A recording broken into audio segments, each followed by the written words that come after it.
Welcome to the Legend of Zelda Skyward Sword review. This long-lasting franchise has marveled us for many years. Zelda celebrates its 25th anniversary with the release of Skyward Sword, a game that takes adventure games to the next level. Link's long-known love interest Zelda makes her appearance as the daughter of the headmaster at Skyloft, the city in the sky. But instead of love at first sight with all the other Zelda games, in this game, Link and Zelda have always been friends since childhood.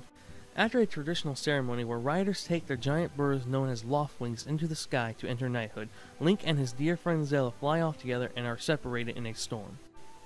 Link is then found and brought back, but Zelda is nowhere to be found. Link is visited later that night by some entity named Fi, which might as well be a fairy from the older games because she works exactly the same.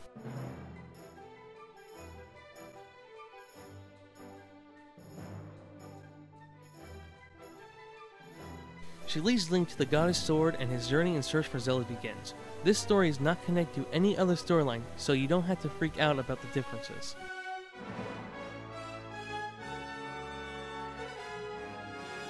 Don't worry, Link is still sporting his green tunic along with his sword and shield. After he suits up, he's off to find his childhood friend.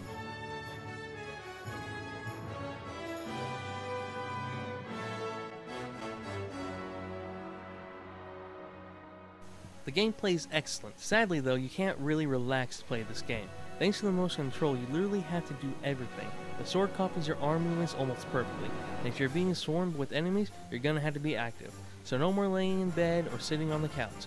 Odds are you'll be too tired to play this game straight through. Not everyone wants to work to play a game. Sometimes they just want to relax. Also, this may not be a huge deal, but I have not found a way to make Link left-handed again. So for lefties, you're probably out of luck. You can still hold it in your left hand if you want, but it's just not the same. Let's talk about the graphics. I've seen many people completely ignore the fact that they just aren't very good. Compared to Twilight Princess, they can even be considered junk. Even looking at Wind Waker, it felt like they cut major corners. Luckily for the rest of the game, that was not the case. Take a look at these differences. It's as if they were so focused on the content that the graphics were pushed to the back. It's not necessarily a bad thing if you're not a graphics guru, but I'll be honest, I cannot stand the way Zelda looks. The music in this game is brilliant. Zelda's theme music has always been amazing, but this live symphony takes the cake. After purchasing this game, the music is included on a separate 8-track disc that is sure to mesmerize you. If you want a complex game with tons of things to do and side missions, this is your game. It has all the complexities of Twilight Princess and Wind Waker, minus the graphics.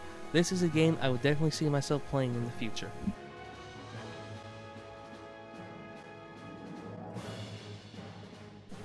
Let's tally up the scores. Sound, 10 out of 10. Music, 10 out of 10. Graphics, 7 out of 10. Plot, 10 out of 10.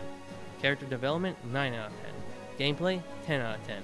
Creativity, 10 out of 10, giving us a combined score of 66 out of 7. This game earned a lockdown gaming score of 9.4.